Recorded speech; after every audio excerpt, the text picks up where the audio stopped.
తెలంగాణలో కాంగ్రెస్ అధికారంలోకి వచ్చిన కొత్తలో పలువురు బీఆర్ఎస్ పార్టీకి చెందిన ఎమ్మెల్యేలు సీఎం రేవంత్ నివాసంలో ఆయనను కలిశారు. ఇందులో ముఖ్యంగా Patancheru MLA Mahipal Reddy, Narsapur MLA Sunitha Laxma Reddy, Zaheerabad MLA Manikrao, Dubbaka MLA Kotha Prabhakar రెడ్డిలు సీఎంను కలిసిన వారిలో ఉన్నారు.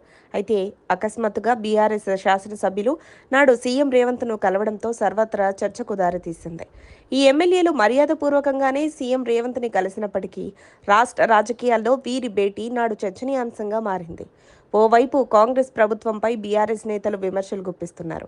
మరోవైపు కాంగ్రెస్ ప్రభుత్వం గత కేసీఆర్ సర్కారు 10 ఏళ్ల పాలనలో నిర్మించిన ప్రాజెక్టులపై విచారణ జరుపుతోంది.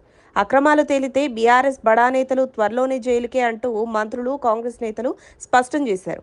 ఈ క్రమంలో వీరి భేటీ పొలిటికల్ వర్గాల్లో ప్రాధాన్యత సంతరించుకుంది. కాగా బీఆర్ఎస్ ఎమ్మెల్యేలు కాంగ్రెస్ పార్టీలో చేరేందుకు సిద్ధంగా ఉన్నారంటూ ఓవైపు మంత్రులు ప్రకటిస్తుండగా, ఈ నలుగురిలో పటాన్చెరు ఎమ్మెల్యే మహిపాల్ రెడ్డి ఒక్కరు మాత్రమే కాంగ్రెస్ కండువా కప్పుకున్నారు. ఆయనపై వేటు పడుతుందనే కారణంగా తాను బీఆర్ఎస్లోనే ఉన్నారని స్పీకర్కి చెప్పడంతో స్పీకర్ కూడా తాను బీఆర్ఎస్లోనే ఉన్నారని ప్రకటించారు.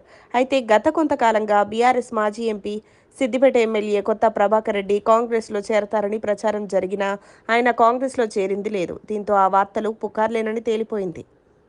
అయితే ఇప్పుడు తాజాగా బీఆర్ఎస్ ఎమ్మెల్యే కొత్త ప్రభాకర్ రెడ్డికి రేవంత్ సర్కార్ ఊహించని షాక్ ఇచ్చింది. గత కేసీఆర్ పాలనలో గ్రేటర్ హైదరాబాద్లోని ప్రధాన పర్యాటక ప్రాంతమైన దుర్గం చెరువు ఆక్రమించారు. అయితే ఇప్పుడు రాష్ట్రంలో కాంగ్రెస్ ప్రభుత్వం కొలువుదీరడంతో ఈ వ్యవహారంలో దుబ్బాక ఎమ్మెల్యే కొత్త ప్రభాకర్ రెడ్డికి బిగ్ షాక్ తగిలింది. ఈ మేరకు చెరువు భూమిని కబ్జా చేసి అక్రమంగా దందాలు నిర్వహిస్తున్నారన్న ఆరోపణలపై హైడ్రా ఇచ్చిన ఫిర్యాదుతో తాజాగా మాదాపూర్ పోలీసులు ఆయనపై పలు సెక్షన్ల కింద కేసు నమోదు చేశారు. వివరాల్లోకి వెళితే దుర్గం చెరువు పరివాహక ప్రాంతంలోని సుమారు 5 ఎకరాల శిఖం భూమిని ప్రభాకర్ రెడ్డి అనుచరులు మట్టి రాళ్లతో నింపి చదును చేశారు. అనంతరం ఆ స్థలాన్ని ప్రైవేటు వ్యక్తుల ద్వారా ప్రైవేటు బస్సులు, ఐటీ కంపెనీల వాహనాలకు పార్కింగ్ లాట్ నిర్వహిస్తూ నెలకు సుమారు 50 లక్షల వరకు అక్రమంగా వసూలు చేస్తున్నట్లుగా హైడ్రా ప్రాథమిక విచారణలో వెల్లడైంది. దుర్గం చెరువు ఆక్రమణలు 2014 నుంచే మొదలైనట్లుగా హైడ్రా అధికారులు ఆరోపిస్తున్నారు. ఈ మొత్తం వ్యవహారంలో ఎమ్మెల్యే కొత్త ప్రభాకర్ రెడ్డితో పాటు మరో వ్యక్తి వెంకటరెడ్డిపై పబ్లిక్ ప్రాపర్టీ డ్యామేజ్ యాక్ట్ కింద మాదాపూర్ పోలీసులు ఎఫ్ఐఆర్ నమోదు చేశారు. కాగా ప్రభాకర్ రెడ్డి ఆక్రమించిన భూమిలో పార్క్ చేసిన ఉన్న వాహనాలను హైడ్రా ఖాళీ చేయించింది. చెరువు సరిహద్దులను పునరుద్ధరించేందుకు అక్కడ ఫెన్సింగ్ను ఏర్పాటు చేయనున్నారు.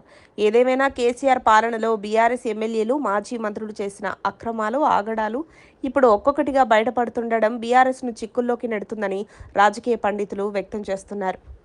మరిన్ని అప్డేట్స్ కోసం మా కాయ్ టీవీని సబ్స్క్రైబ్ చేసుకోండి. మా వీడియో కనుక మీకు నచ్చినట్లయితే లైక్ చేయండి, షేర్ చేయండి. మీ విలువైన అభిప్రాయాలను కామెంట్ బాక్స్లో తెలియజేయండి.